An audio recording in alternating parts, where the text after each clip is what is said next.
Good afternoon. My name is Megan Bocock. I'm a registered nurse in Massachusetts, and I'm here to speak with you not only in support of the recently passed H.R. 7190, the Protecting Our Kids Act, but also to state that while I think that act was a great start, more needs to be done. It's not enough.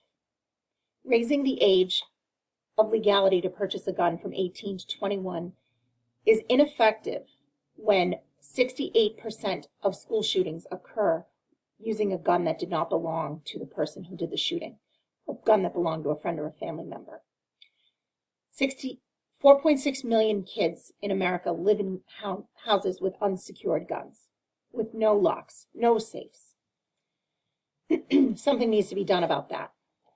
I propose to you that guns should not be owned by anyone who does not have a biometric lock system to keep that gun safe.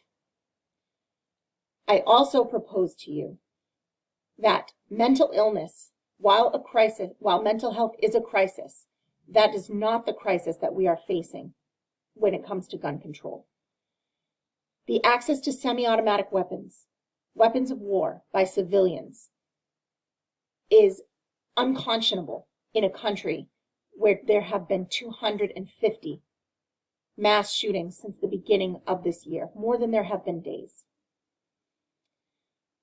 We cannot fiercely protect a piece of 250-year-old legislation over the people that legislation was created to support and protect. Our American school children, our American people, their lives and safety are far more important than someone's right to own a gun.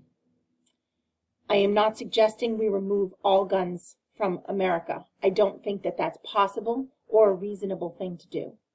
However, I am requesting that companies such as the NRA not be permitted to donate millions of dollars in support of candidates who receive financial gain from the loss of American lives.